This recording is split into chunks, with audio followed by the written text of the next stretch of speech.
ಚೈನಾದಿಂದ ಶುಂಠಿ ಆಮದು ಮಾಡ್ಕೊಳ್ತಾ ಇದ್ದಾರೆ. ಹೆಚ್ಚು ಕಡಿಮೆ ಗಾಳಿಲಿ 5 ರಿಂದ 6 ಲಕ್ಷ ರೂಪಾಯಿ ನಷ್ಟ.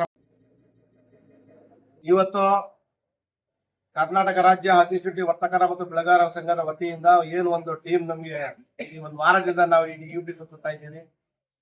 ಜೌನ್ಪುರ್, ಆಜಮ್ಗಢ, ಬನಾರಸ್, ಲಕ್ನೋ, ಆಮೇಲೆ ಗೋರಖ್ಪುರ ಎಲ್ಲ ಸುತ್ತ ಬಂದಿದ್ದೀವಿ. ಇನ್ನು ಒಂದು 3 ಸ್ಟೇಷನ್ ನಮಗೆ ಕೊಟ್ಟಿದ್ದಾರೆ. ಅಲಹಾಬಾದ್, ಬರೇಲಿ, ಆ ಸುತ್ತಮುತ್ತ ಏರಿಯಾದಲ್ಲಿ ಹೋಗಿ ಬನ್ನಿ ಒಂದು ನೋಡುವಂತ.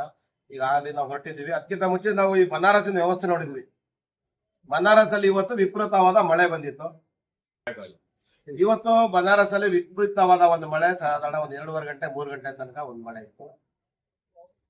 ತಿಂಗಳು ಆಗಸ್ಟ್ ತಾರೀಕು ಹೆಚ್ಚು ಕಡಿಮೆ 5ನೇ ತಾರೀಕು ಆಗಸ್ಟ್ ತಿಂಗಳು 2026.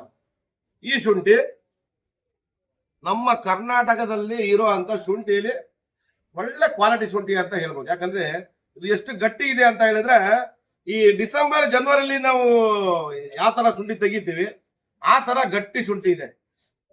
ಇವತ್ತಿನ ಅಲ್ಲಿ ಬಜಾರು 8,000 ರೂಪಾಯಿ ಅಂತ ಹೇಳ್ತಾ ಇದ್ದಾರೆ. ಇಲ್ಲಿ ತಗೊಬಂದು 140 ರೂಪಾಯಿಗೆ ಶುಂಠಿ ಮಾರ್ತಾ ಇದ್ದಾರೆ. 8,000 ರೂಪಾಯಿ ಅಂತ ಹೇಳಿದ್ರೆ 160 ರೂಪಾಯಿ ಚಿಲ್ಲರೆ ಬಿತ್ತು. ಖರ್ಚು ವೆಚ್ಚ ಕಮಿಷನ್ ತೋರಿಸಿದ್ರೆ 15 ರೂಪಾಯಿ, 187 ರೂಪಾಯಿ ಅಸಲು ಬೀಳುತ್ತೆ. ಅಂತ ಶುಂಠಿ ಇವತ್ತು ಬನಾರಸ್ ಅಲ್ಲಿ 140 ರೂಪಾಯಿ ಸೇಲ್ ಆಗ್ತಾ ಇದೆ. ಅಂದ್ರೆ ಇವತ್ತು ಯಾರೇ ಒಬ್ಬ ಶುಂಠಿ ತುಂಬಿದ್ದಾನೆ. ನನ್ನ ಶುಂಠಿ ಅಂತೂ ಅಲ್ಲ, ಇದು ಹಾಸನದ ಯಾವುದೋ ಒಬ್ಬ ವರ್ತಕನ ಶುಂಠಿ. ಹೆಚ್ಚು ಕಡಿಮೆ ಗಾಳಿಲಿ 5 ರಿಂದ 6 ಲಕ್ಷ ರೂಪಾಯಿ ನಷ್ಟ ಮಾಡ್ಕೊಳ್ತಾ ಇದ್ದಾರೆ ಅವರು ವ್ಯಾಪಾರಸ್ಥರು. ಏನ್ ಹೇಳಕ್ ಇಷ್ಟಪಡ್ತಿದ್, ಕಾರಣಕರ್ತರು ಯಾರು, ಇದು ಕಾರಣ ಏನು ಅನ್ನೋದ್ರ ಬಗ್ಗೆ ಒಂದು ಕ್ವಶನ್ ಮಾರ್ಕ್. ಮುಂಚೆ 220 ರೂಪಾಯಿ ಸೇಲ್ ಆಗಿರುವಂತ ಶುಂಠಿ ಇವತ್ತು ಬಜಾರಲ್ಲಿ 140 ರೂಪಾಯಿಗೆ ಸೇಲ್ ಆಗ್ತಾ ಇದೆ. ಅಂದ್ರೆ ಅದು ವ್ಯತ್ಯಾಸ ಎಲ್ಲಿಂದ ಬಂತು ಅನ್ನೋದು ಒಂದು ಪ್ರಶ್ನೆ. ಎಲ್ಲಿಂದ ಅಂತ ಹೇಳಿದ್ರೆ, ಕುಖ್ಯಾತ ವ್ಯಾಪಾರಿಗಳು, ಕರ್ನಾಟಕದವರಲ್ಲ, ಹೊರ ರಾಜ್ಯದ ವ್ಯಾಪಾರಿಗಳು ಸ್ವಲ್ಪ ಬಂಡವಾಳ ಹೂಡಿಕೆ ಮಾಡಿದ್ದಾರೆ. 100 ಕೋಟಿ ಬಂಡವಾಳವನ್ನ ಹೂಡಿಕೆ ಮಾಡಿ ಇದು ಚೈನಾದಿಂದ ಶುಂಠಿ ಆಮದು ಮಾಡ್ಕೊಳ್ತಾ ಇದ್ದಾರೆ ವಾಮ ಮಾರ್ಗದಿಂದ. ಇದಕ್ಕೆ ಕುಂಭಕ್ಕೂ ನಮ್ಮ ಕರ್ನಾಟಕದ 2-3 ಜನ, ಅವರು ವ್ಯಾಪಾರಸ್ಥರು ಅಲ್ಲ, ಅವರು ಇದ್ದಲ್ಲ, ಆ ತರ ಜನ ಇದ್ದಾರೆ. ಅದು ಹೇಳಕ್ ಆಗಲ್ಲ. ಅವರು ಸಮೇತನು ಕುಂಭಕ್ಕಿದ್ದಾರೆ ಅಂತ ಬರ್ತದೆ. ಏನು ಅಂತ ಪಾರ್ಟಿಗಳಿಗೆ ಅವ್ರು ಶುಂಠಿ ತುಂಬ ಕೊಡ್ತಾ ಇದ್ದಾರೆ.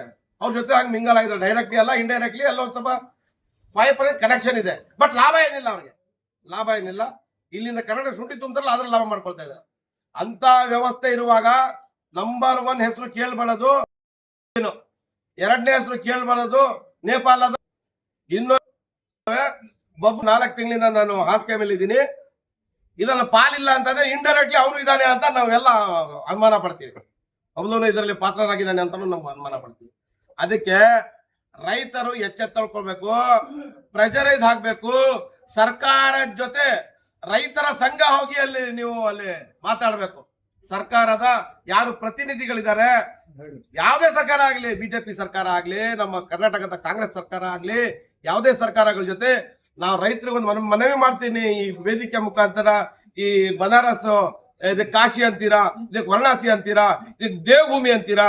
ಈ ಭೂಮಿಯಿಂದ ನಾನು ನಿಮ್ಗೊಂದು ನಿಮ್ಮ ಹತ್ರ ಒಂದು ಕೋರಿಕೆ ಮಾಡ್ತೀನಿ. ಕರ್ನಾಟಕದ ರೈತರಿಗೆ ಈ ನ್ಯಾಯ ನಮ್ಗೆ ದೊರಕಿಸ್ಕೊಡಿ ಅಂತ ಆ ಮಂತ್ರಿಗಳ ಮನೆ, ಇದು ಕೇಂದ್ರ ಸಚಿವರಾದ ಪ್ರಹ್ಲಾದ್ ಜೋಶಿ ಅವರಾಗ್ಲಿ, ನಮ್ಮ JDS ನಾಯಕರಾದ ನಮ್ದೇ ಜಿಲ್ಲೆ ಹಾಸನ ಜಿಲ್ಲೆದ ಕುಮಾರಸ್ವಾಮಿ ಅವರಾಗ್ಲಿ, ಅವ್ರ ಜೊತೆ ಸಂಪರ್ಕ ಮಾಡಿ ನಮ್ದೇನ್ ಬೇಡಿಕೆ ಇದೆ, ಈ ಪರಿಸ್ಥಿತಿಯಲ್ಲಿ ಅಂತಾರಾಷ್ಟ್ರೀಯ ಮಟ್ಟದ ಶುಂಠಿ ಬಂದು ಇಲ್ಲಿ ಬರುವಂತದ್ದು ಏನ್ ವ್ಯವಸ್ಥೆ ಇದೆ. 5-6 ವರ್ಷದಿಂದ ನಾವು ಲಾಸ್ ಮಾಡ್ಕೊಂಡು ಸಾಯ್ತಾ ಇರ್ತೀವಿ. ಏನೋ ಒಂದು ವರ್ಷ ನಮ್ಗೆ ಆದಾಯ ಆಗೋ ಟೈಮಲ್ಲಿ, ನಮ್ಮ ಸಾಲ ಸೂಲ ತೀರಿಸ್ಕೊಳ್ಳೋ ಟೈಮಲ್ಲಿ ಇಂಥ ಶುಂಠಿ ಬಂದಂಗೆ ಹಾಳು ಮಾಡ್ತಾ ಇದೆಯಲ್ಲ. ಈಗ ಏನೋ ಒಂದು ದಾರಿ ಮಾಡ್ಕೊಡಿ ಅಂತ ಹೇಳಿ ನೀವೆಲ್ಲ ಒಂದ್ ಕಡೆ ಹೋಗಿ ರೈತರು ಹೋರಾಟ ಮಾಡಿದ್ರೆ ಏನೋ ಒಂದ್ ಕಡೆ ಒಂದು ಅಲ್ಪ ಸ್ವಲ್ಪ ಫಲ ಸಿಗ್ಬೋದು ಅಂತ ನಮ್ಗೆ ಒಂದು ಅನಿಸಿಕೆ ಆಗತ್ತೆ. ಅಷ್ಟು ಹೇಳ್ತಾ, ಜೈ ಕರ್ನಾಟಕ, ಜೈ ಹಿಂದ್, ಜೈ ನಮ್ಮ ಕನ್ನಡ ನಾಡಿನ ಮಣ್ಣು.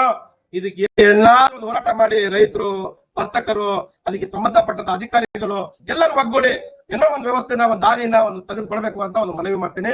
ಕರ್ನಾಟಕದ ರಾಜ್ಯ ಹಸಿ ಶುಂಠಿ ವರ್ತಕರ ಮತ್ತು ಬೆಳೆಗಾರರ ಸಂಘದ ವತಿಯಿಂದ ನಾವು ಒಂದು ಅಭಿಯಾನವನ್ನು ನಡೆಸ್ತಾ ಇದ್ದೀವಿ. ಹೆಚ್ಚು ಕಡಿಮೆ ಯುಪಿಯ 10 ಜಿಲ್ಲೆಗೆ ನಾವು ವಿಸಿಟ್ ಕೊಡ್ತಾ ಇದ್ದೀವಿ. 6-7 ಜಿಲ್ಲೆ ಕೊಟ್ಟಿದ್ದೀವಿ. ಇನ್ನು ಮುಂದೆ ನಾವು ಜಿಲ್ಲೆಗಳಿಗೆ ವಿಸಿಟ್ ಕೊಡ್ತೀವಿ ಅಂತ ಹೇಳ್ತಾ ಒಂದೆರಡು ಮಾತನ್ನ ಮುಗಿಸ್ತಾ ಇದ್ದೀನಿ. ಜೈ ಹಿಂದ್.